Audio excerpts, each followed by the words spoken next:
Man, are you like me? Do you just want to know what the deal is with the test cruises? More test cruise information in our face today.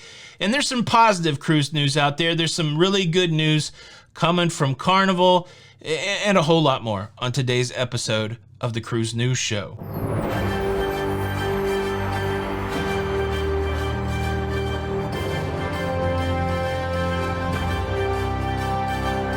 Hey, what's up, everybody? Welcome back to the Cruise News Show. I'm your host, Tony, here with today's cruise news updates.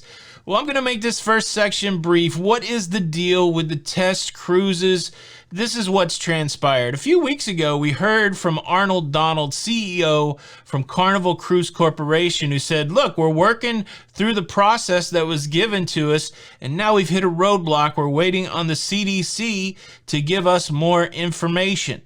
So that was Carnival that said that. And then there was the revelation that the CDC themselves said, yep, we still have more information to give out, and we'll probably give that information out in the next few weeks, which I felt was a positive step. And now we've got outside confirmation of what Arnold Donald said, because Royal Caribbean's saying the exact same thing. In her weekly coffee talk, Vicky Freed from Royal Caribbean, somebody asked her, what's the deal with the test cruises? And she said, guess what?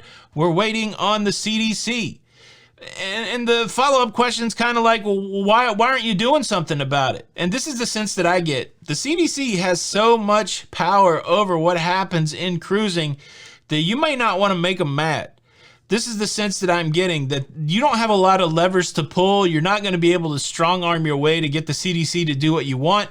And so the approach is better to work with them, to partner with them, to be a good player in that relationship and just wait and see what happens. But it stinks, right? Could you imagine being a business that's trying to get restarted, a business that has millions and millions of monthly operating expenses, businesses that are going to have to spend millions and millions of dollars to restart it?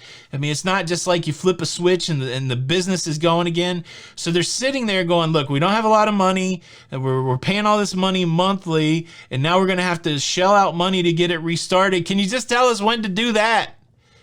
And it's not happening.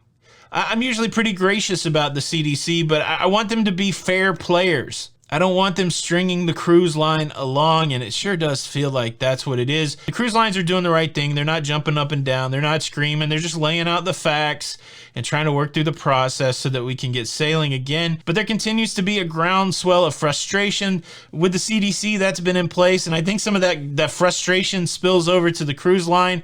And so the cruise line, I think at some point they're going to have to distance themselves. I think that's why you start seeing them saying, hey, you're not waiting on us, because they don't want their customers mad at them.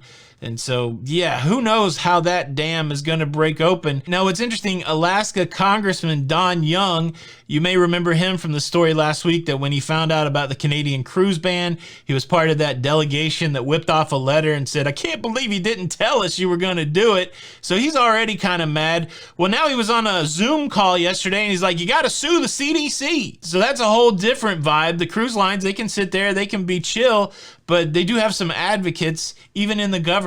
Don Young saying we got to sue the CDC. Back to the age-old argument, why can planes fly and people can't get on cruise ships? It's a mess, and what I think would clear it up would be some more transparency. I celebrated when the no-sell order ended and this conditional framework came into play, because I thought it was really a roadmap to the return to cruising that would get us there. But at least with the no-sell order, you kind of knew when the thing was going to end, so you could set your expectations.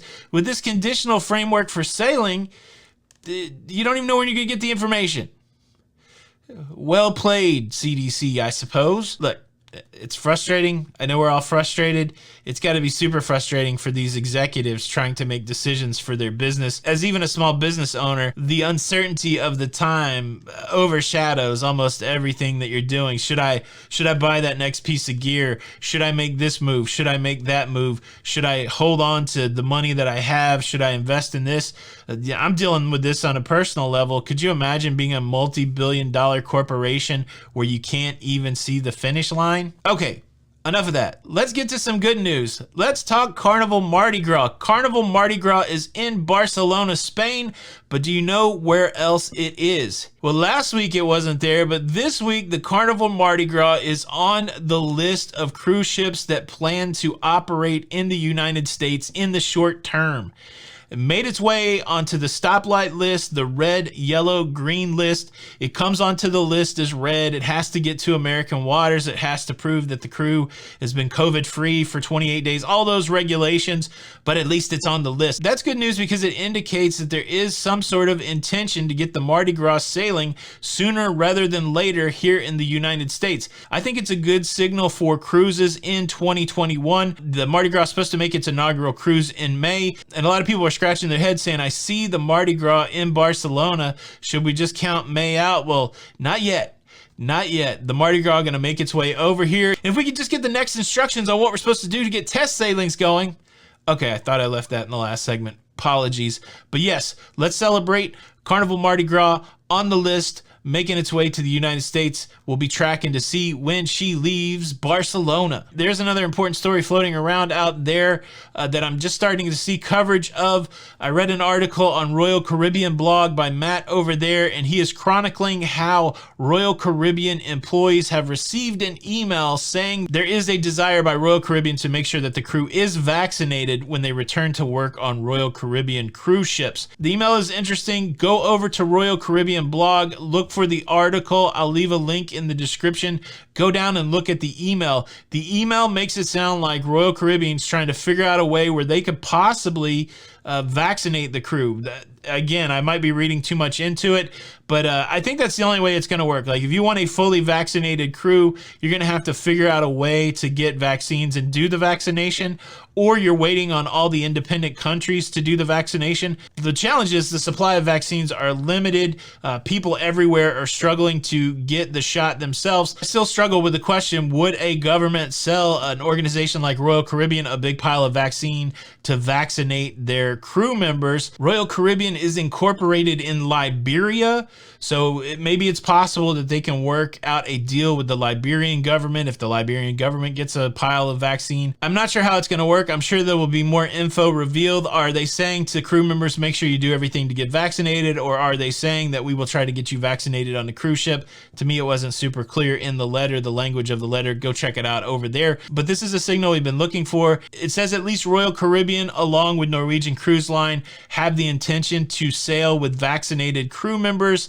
Still an open question about what happens with guests, but it does seem like vaccinated crew members are going to be possibly the standard in cruising. And just a quick reminder of the cruise companies that have said so far that they will require a vaccine from passengers. There's only 3 right now. They service an older demographic. Saga Cruises in the UK, they will be requiring a vaccine from passengers. And then we have a couple American cruise lines, the American Steamboat Company, and then also Victory Cruises. They operate around the Great Lakes. They operate on the rivers here in the United States. Again, an older clientele, an older demographic, but those 3 cruise lines will be requiring vaccines by their customers. I think right now that continues to be one of the biggest open questions when it comes to the restart of cruising in the United States. How big a play will vaccines be? Will the cruise lines wait for a large percentage of the population to be vaccinated? Will there be a vaccination requirement? Is vaccination really kind of the hinge that the whole door of the restart of cruising swings on? Many cruise lines say they're still exploring those options while trying to get cruising restarted. A lot popping in the cruise news. If you want to stay up to date with everything that's going on, you stay in the know by subscribing with the notification bell on. That way you get notified when the show comes out, and your neighbor won't be looking at you like, oh, you didn't know they were going to vaccinate their crew members on Royal Caribbean? Don't be that guy. Hit the buttons. Let me give you a quick teaser for tomorrow's show. I definitely wanted to do a show tomorrow that was just lighthearted, and so I sat down and I scripted out the 10 things I must do when I get back on a cruise ship. I think that's going to be different for everybody, so if you want some homework, not that you want homework, but if you want some homework, make out a little list tonight of things that you're going to have to do when you get back on a cruise ship, and compare with my list. That's tomorrow's show. Now let's talk about something super troubling to me. Robots. I've tolerated the pour your own beer robots on Carnival. I've dealt with the auto working looking robots from Royal Caribbean, but now I think we're getting to a whole nother level. MSC has announced their new bartender named Rob, short for a robot. This dude right here, a humanoid robot bartender. I think we're only a few years from somebody popping up on a cruise ship and saying, are you Sarah Connor? Rob the robot joining the crew of the MSC Virtuosa in MSC's new Starship Club. This is all happening really soon, April the 16th.